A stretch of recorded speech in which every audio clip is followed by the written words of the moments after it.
associations, mairies, CCAS ou autres qui sont labellisées justement pour faire des formations. Il y a eu aussi sur certains territoires des collèges qui ont été ouverts pour accueillir des formations. Donc ça se remettra peut-être aussi sur les Vals de Saint-Onge. Voilà. Donc, de toute façon, le plus il y aura de partenaires, le mieux ce sera pour... en gros, il y a eu un questionnaire qui a été envoyé, je crois, en décembre, et il y a eu 5000 réponses. Il y a environ 30% des personnes qui ont répondu, qui étaient éloignées ou qui avaient besoin de formation pour se sentir vraiment à l'aise avec le numérique. Donc voilà, c'est vrai que c'est important à l'heure actuelle et c'est vrai qu'il faut trouver des relais sur tout le territoire. Donc c'est pour ça que dans chaque délégation, il y a une personne qui est dédiée à cette opération passe numérique. Et c'est généralement les associations, je crois, qui délivrent les passes numériques. Les associations ou les mairies ou les centres qui ont ces passes et qui les donnent aux personnes. Parce que justement, vous parlez de lecteurs, les gens intéressés pour se checker, comment ils procèdent? Je vais vous détailler si vous voulez. Parfait. Voilà, d'abord, monsieur qui vous avez pratiquement tout dit, hein, donc je n'ai pas grand-chose à rajouter sur la partie articulation, etc. Donc moi je voulais quand même rappeler deux choses avant de partir sur le sujet, c'est que l'inclusion numérique c'est un besoin, c'est pas une option. On force les gens à aller sur le numérique de plus en plus avec le plan dématérialisation qui va être en place en fin 2022. On n'aura pas le choix, tous les services publics seront sur le numérique. Mais les gens ne sont pas encore prêts à utiliser le service. On a les chiffres officiels qui donnent à peu près 17% des gens qui sont complètement hors du système et pratiquement un tiers des Français qui sont, on va dire, non à l'aise avec l'outil numérique. Donc l'idée c'est de les rapprocher de cet outil et ça s'articule à travers différents systèmes. Donc il y a le pass numérique qui en est un, il y a les maisons France Service qui en est une deuxième. Donc les maisons France Service ont plus le rôle d'aider à faire ou à faire sur les démarches administratives, les médiateurs numériques, et ensuite il y a des communes, des médiathèques qui ont leurs propres services qui permettent d'aider les gens à accéder au numérique. Le pass numérique, donc le département a pris en charge cette opération et Grand Bihan en a fait. Ça permet donc à travers un chéquier qui se présente comme des tickets restaurants en fait, ça se passe comme ça. C'est un chéquier de 100 € qui peut être monnayé pour faire de l'information et de la formation. Ce chéquier donc est fait à l'origine pour donner aux personnes défavorisées, on va dire, socialement, des personnes qui sont d'un âge avancé, qui ont du mal à prendre le process en cours. Et les gens doivent être détectés par une structure relais. Donc la structure relais, c'est soit une mairie. Donc les mairies peuvent demander à une structure relais. Ça leur permet d'obtenir des flyers. Donc je pense que vous avez eu dans le dossier un exemple. Donc il y a 3-4 questions assez simples à remplir. Si vous êtes éligible, on va vous adresser vers une structure de formation. Donc les structures de formation, vous avez dit, actuellement il y en a 2 qui sont labellisées. Donc pour pouvoir monnayer les chéquiers, il faut être labellisé par une structure. Donc la structure s'appelle Aptic, avec un dièse devant. Et cette structure vous donne le droit de faire la formation en même temps d'encaisser les chèques. Donc la structure relais va adresser à la structure de formation, donc soit sur un rendez-vous quand c'est possible ou en demandant aux gens de se déplacer dans la structure. Donc je pense que l'ICA distribue ses propres chéquiers et l'ABT doit aussi pouvoir en délivrer des chéquiers. Et à partir de ce moment-là, ça se passe pour Saint-Jean, le club informatique. Alors il y a une deuxième instance qui est à toute compétence, qui est une émanation de la MSA. Mais donc c'est pas local, c'est départemental, mais ils ont la possibilité d'intervenir en local, c'est pour ça qui sont listés parmi les structures permettant d'être un opérateur du chèque aptique.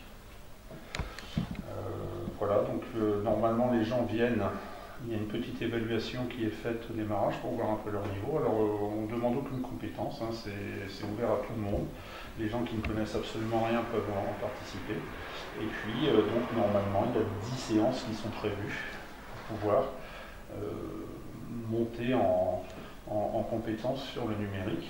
Je ne pense pas que les 10 séances fassent que les gens soient autonomes, mais au moins ça leur met le pied à l'étrier qui va leur permettre de comprendre et d'aller un peu plus loin quand même sur la démarche numérique. Ensuite, ça ne résout pas tous les problèmes, donc les maisons France Service sont là pour assurer, on va dire, la deuxième partie, parce que les démarches numériques n'est pas qu'un problème de numérique, les démarches administratives ne sont pas qu'un problème de numérique. Il y a aussi un certain nombre de choses qu'il faut résoudre et les maisons France Service, elles, sont capables de faire ça. Donc le club, lui, va donner la connaissance informatique, la connaissance du numérique, et ensuite le reste sera donné dans les différents autres procès. Me faire connaître, j'ai déjà fait ça auprès du Conseil général, en passant par l'antenne de Saint-Angélique, puis Madame Nollet à La Rochelle, Madame Roba-Saint-Jean, Madame Nollet à La Rochelle. Ça a duré à peu près une petite année pour mettre en place ce système. Il a fallu que l'on s'inscrive à Arctic, ce qui gère ces fameux chèques, chèques que l'on remet aux nécessités de l'informatique.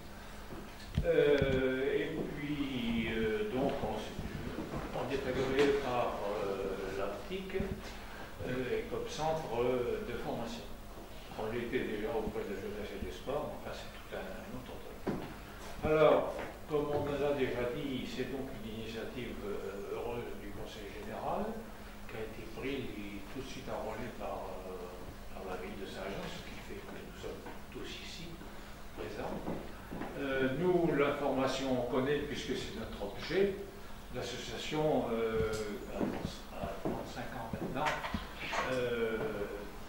forme de 70 à 100 personnes par an. Ouais. Le club, c'est la formation 1, et en deuxième lieu, c'est un peu le, comment dirais-je, l'aspect club le vendredi, on parle de tous les problèmes, voilà, mais les formations sont portées sur 4 après-midi, bien fait. Voilà.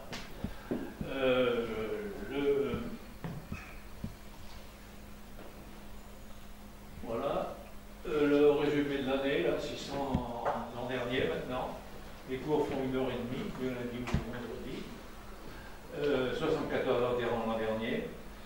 Et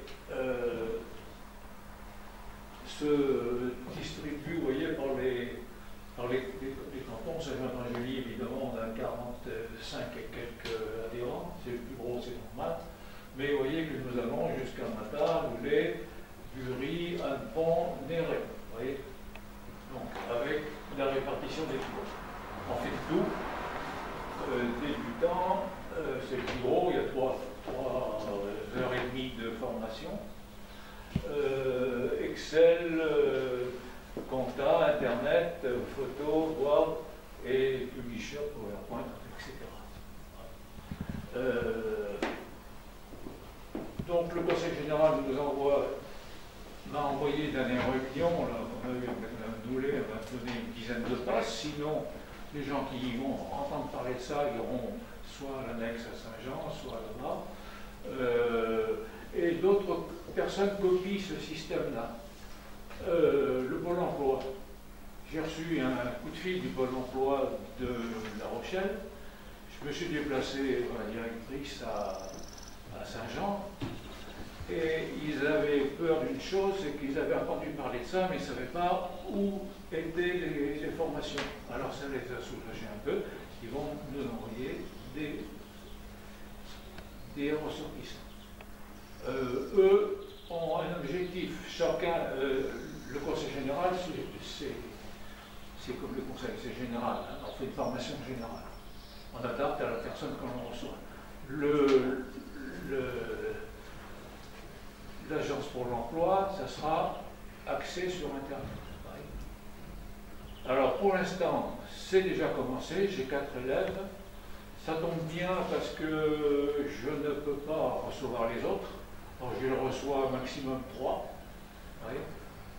Et je ne peux pas, si quelqu'un se présente à l'informatique, normalement je ne peux pas le recevoir parce que je ne sais pas combien va durer la formation. Et actuellement, je ne peux pas le prendre en cours. Oui, je ne peux faire que de près. Alors, espérons que le confinement va être un jour levé avant la fin de l'année, parce que nous arrêtons en juin. On en parlait tout à l'heure, évidemment qu'on a fait cette année une session de 1 mois et demi de formation. On a arrêté au 15 octobre. Voilà. Alors, en tous les cas, je suis la satisfaction de pouvoir répondre à cette demande. Et autant je crains que le département, la nation et le département en particulier se portaient sur la question. J'ai offert mes services et je suis content pour le club parce que ça porte ses fruits. Donc vous avez déjà 4 personnes qui ont bénéficié. Il y a 4 personnes, oui. Et j'en ai encore d'autres là par le Pôle emploi. Depuis le début de l'année 2021 Oh, depuis 1 mois. D'accord. 1 mois et demi. Que conclusion était. Vous savez que le club était séquestre, évidemment, il ne se présentait pas. Et à cela, j'aurais dit, bah, écoutez, si vous répondez aux critères du pass numérique, je peux vous prendre individuellement. Donc vous faites à chaque fois une personne vous avez... Une ou quelquefois 2. Ouais. Alors maintenant, il y en a 3 qui viennent de 15 km, bah, ils ne peuvent pas venir. C'est un maire parce que on a déjà une réunion en Hongrie. Vous avez informé les maires, je crois. On peut dépasser pour une formation. Oui, on peut se déplacer pour une formation. On peut se déplacer pour une attestation. Vous faites une attestation de formation et ils peuvent dépasser 10 km. Oui, il y a la case. Ah oui, il y a une case. Oui. On peut faire ça. Oui, bien sûr. oui. Ah oui, je vais faire ça la semaine prochaine parce qu'ils sont embêtés. Oui, donc la CDC a communiqué sur tous ses conseillers à propos du système et que le club de Saint-Jean était susceptible d'accueillir les gens. Donc c'est peut-être pour ça que vous avez déjà des retombées. Donc j'en ai déjà eu de la part d'un maire d'Archanger, 3. Oui, je peux faire une attestation. Oui, faites une attestation de formation et, avec les dates, et puis comme ça, les gens pourront se déplacer au-delà de 10 km. D'accord. Et dans les 4 personnes que vous recevez actuellement, c'est le même profil ou pas du tout? Là, c'est le profil. Non, il y en a qui sont plutôt orientés Internet, d'autres bureautiques. Et ce sont des personnes jeunes, âgées, alors, en c'est difficulté, dans les avec 65 ans. D'accord. C'est plutôt des petits 50 et seniors. 65 ans. D'accord. Tout jeune là. Ouais.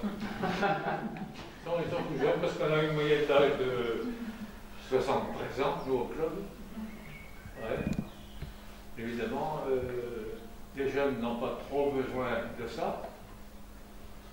Par contre, leurs familles, ils ne savent pas communiquer avec leurs parents. La vieille génération, on peut dire. Et eux, c'est individu dans leur chaîne, mais ils ne savent pas expliquer comment, etc. Alors on a beaucoup de grands-parents. Donc vous travaillez avec eux plutôt les démarches du quotidien principalement, ça a été dit aussi, c'est l'évidence. C'est la démarche en ligne, bon, beaucoup de choses. Les impôts pour commencer, je ne sais pas d'ailleurs. De les rassurer avec les impôts, ils ont tous peur, tout le monde a peur des impôts. Il faut reconnaître en plus que c'est un site qui est particulièrement bien fait. Je trouve, ouais, c'est vrai. Ça, c'est magnifique. Alors, on passe un peu. Après, c'est la déclaration d'impôt. C'est dématérialisé, évidemment, on n'a pas l'impression de capter le phénomène, quoi. Mais bon, c'est une question d'habitude, après ça va.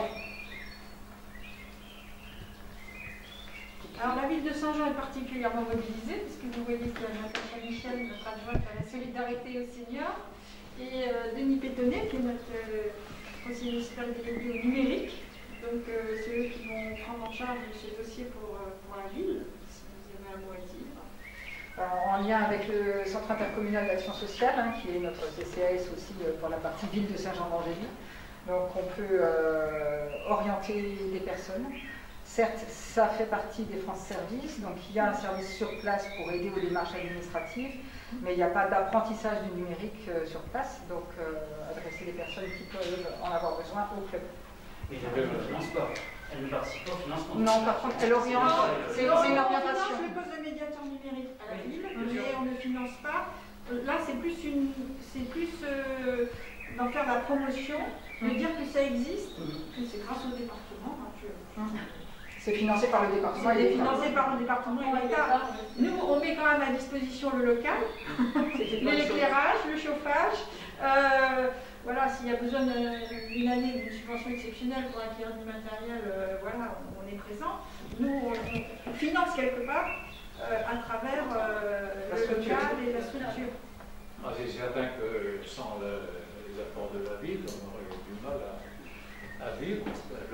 On a tout à disposition, il y a que le matériel, les 11 ordinateurs sont la salle, les fluides, etc.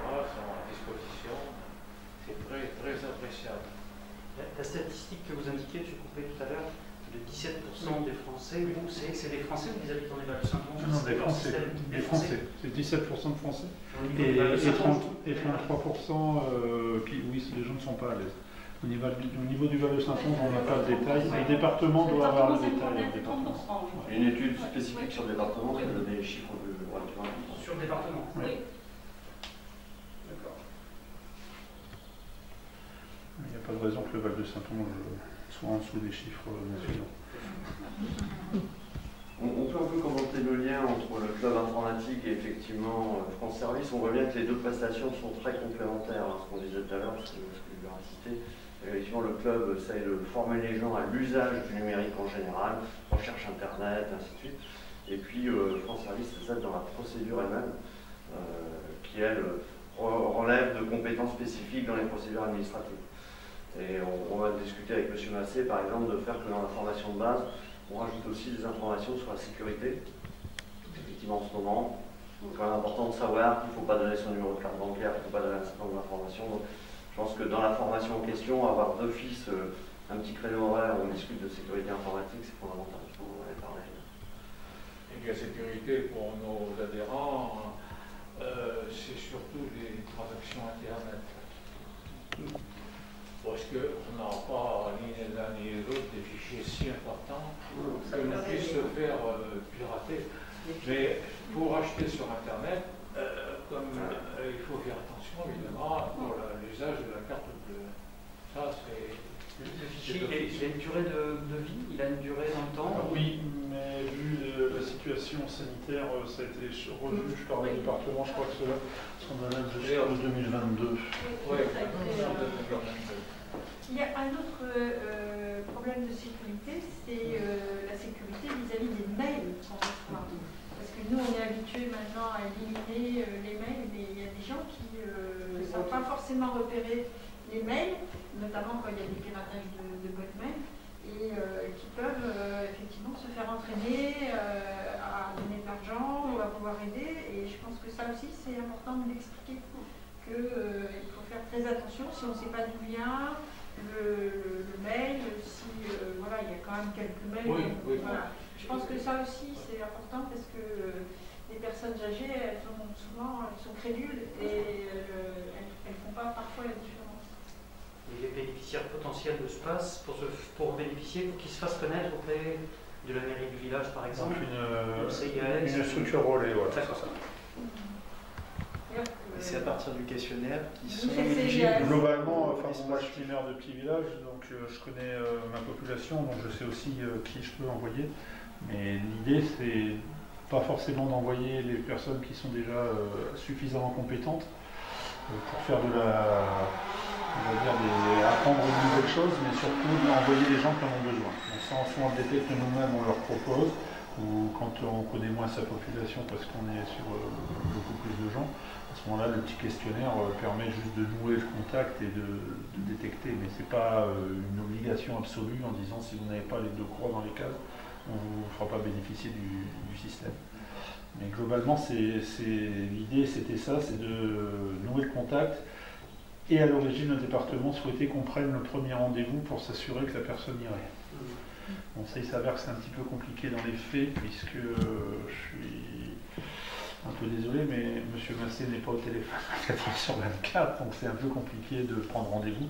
Donc en fait, il vaut mieux qu'on l'envoie et qu'il gère directement son emploi du temps, pour qu'il puisse, lui, après, s'arranger pour pouvoir faire les formations quand il a du temps et pas se retrouver avec 25 personnes en même temps.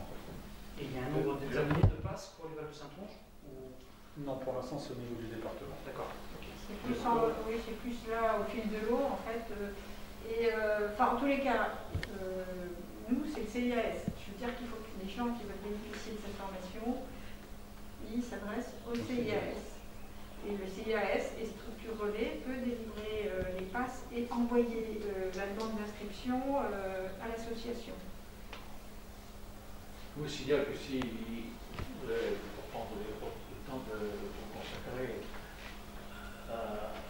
au suivi de ces passes, mais automatiquement sur le site du Conseil général, les élèves que j'ai ici sont répertoriés et leur paiement aussi, et à chaque, on avait dit tous les mois, mais tous les 2 mois, ou du moins à la fin du carnet, eh bien il y aura une appréciation que je leur donnerai.